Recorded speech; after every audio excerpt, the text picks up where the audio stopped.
ذوالفقار علی بھٹو کی بڑی صاحبزادی سابق وزیر اعظم بے نظیر بھٹو 21 جون 1953 میں سندھ کے مشہور سیاسی بھٹو خاندان میں پیدا ہوئی۔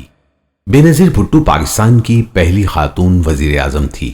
پہلی بار آپ 1988 میں پاکستان کی وزیر اعظم بنی، لیکن صرف 20 مہینوں کے بعد اس وقت کے صدر پاکستان غلام حساق خان نے بدعنوانی کا الزام لگا کر اپنے خصوصی اختیارات سے اسمبلی کو برخاست کیا اور نئے الیکشن کروائے۔ بے نظیر بھٹو نے ابتدائی تعلیم لیڈی جیننگز نرسری اسکول اور کانوینٹ آف جیسس اینڈ میری کراچی میں حاصل کی۔ اس کے بعد 2 سال راولپنڈی پریزنٹیشن کانوینٹ میں بھی تعلیم حاصل کی، جبکہ انہیں بعد میں مری کے جیسس اینڈ میری میں داخلہ دلوایا گیا۔ انہوں نے 15 سال کی عمر میں او لیول کا امتحان پاس کیا۔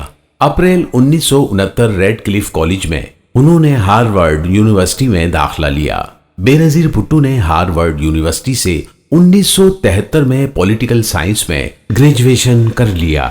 اس کے بعد انہوں نے آکسفورڈ یونیورسٹی میں داخلہ لیا، جہاں سے انہوں نے فلسفہ، معاشیات اور سیاسیات میں MA کیا۔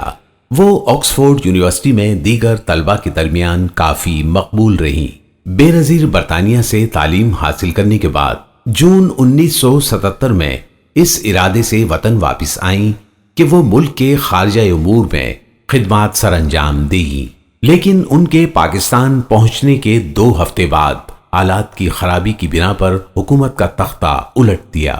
جنرل ضیاء الحق نے ذوالفقار علی بھٹو کو جیل بھیجنے کے ساتھ ساتھ ملک میں مارشل لا نافذ کر دیا اور ساتھ ہی بے نظیر بھٹو کو بھی گھر کے اندر نظر بند کر دیا گیا۔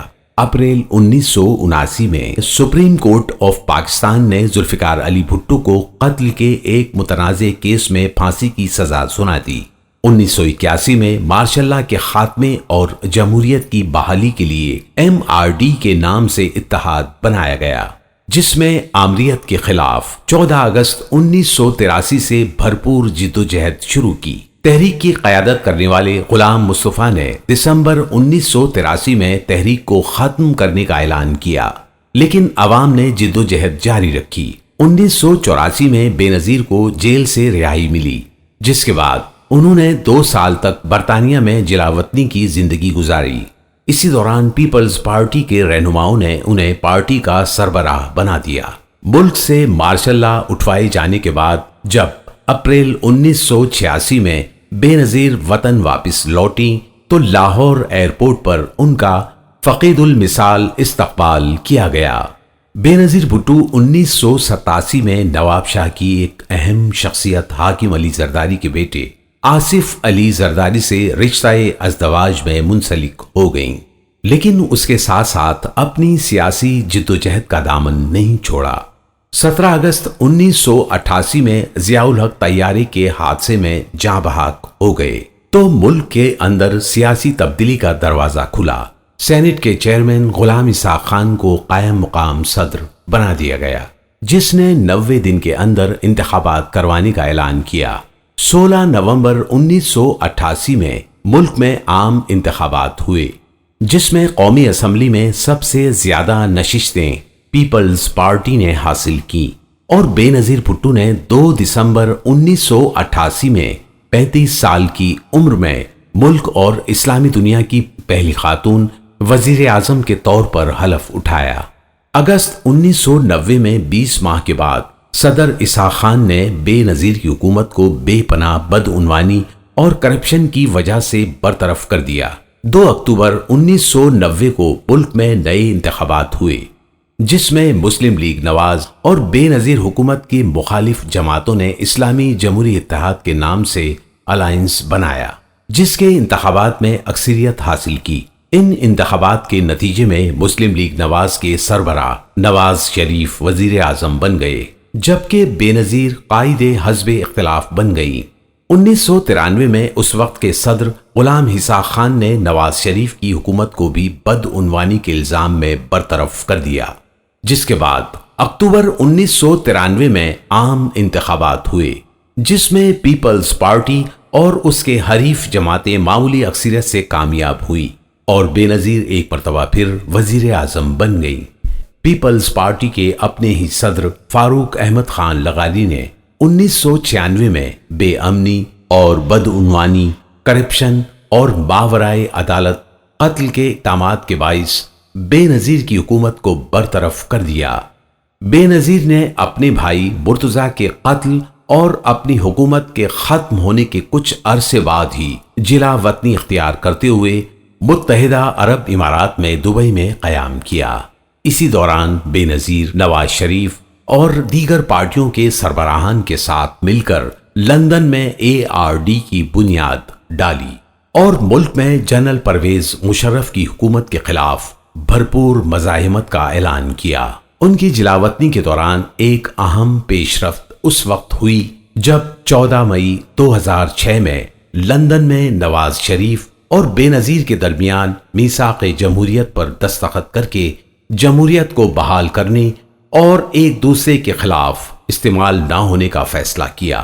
دوسری پیش قدمی اس وقت ہوئی جب 28 جولائی 2007 کو ابو ظہبی میں جنرل مشرف اور بے نظیر کے درمیان ایک اہم ملاقات ہوئی، جس کے بعد پیپلز پارٹی کی چیئرپرسن تقریباً 8.5 سال کی جلاوطنی ختم کر کے 18 اکتوبر کو وطن واپس آئیں تو ان کا کراچی ایئرپورٹ پر فقید المثال استقبال کیا گیا۔ بے نظیر کا کارواں شاہراہ فیصل پر مزار قائد کی جانب بڑھ رہا تھا کہ اچانک زوردار دھماکے ہوئے، جس کے نتیجے میں 150 کارکنان شہید ہو گئے جبکہ سینکڑوں زخمی ہو گئے۔ قیامت صغریٰ کے اس منظر کے دوران بے نظیر کو بحفاظت بلاول ہاؤس پہنچا دیا گیا۔ پیپلز پارٹی کی چیئرپرسن جب اپنے بچوں بلاول، بختاور اور آصفہ سے ملنے دوبارہ دبئی گئیں تو ملک کے اندر جنرل مشرف نے 3 نومبر کو ایمرجنسی نافذ کر دی۔ یہ خبر سنتے ہی بے نظیر دبئی سے واپس وطن لوٹ آئیں۔ ایمرجنسی کے خاتمے، ٹی وی چینل سے پابندی ہٹانے اور سپریم کورٹ کے ججز کی بحالی کا مطالبہ کرتے ہوئے حکومت کے خلاف تحریک چلانے کا اعلان کیا۔ اس وقت تک ملک میں نگران حکومت بن چکی تھی اور مختلف پارٹیاں انتخابات میں حصہ لینے کے معاملے میں بٹی ہوئی نظر آ رہی تھیں۔ اس صورت میں پیپلز پارٹی نے میدان خالی نہ چھوڑنے کی حکمت عملی کے تحت تمام حلقوں میں امیدوار کھڑی کی اور کاغذات نامزدگی جمع کرائے۔ 27 دسمبر 2007 کو جب بے نظیر لیاقت باغ میں عوامی جلسے سے خطاب کرنے کے بعد اپنی گاڑی میں بیٹھ کر اسلام آباد آ رہی تھی کہ لیاقت باغ کے مرکزی دروازے پر پیپلز یوتھ آرگنائزیشن کے کارکن بے نظیر بھٹو کے حق میں نعرے بازی کر رہے تھے۔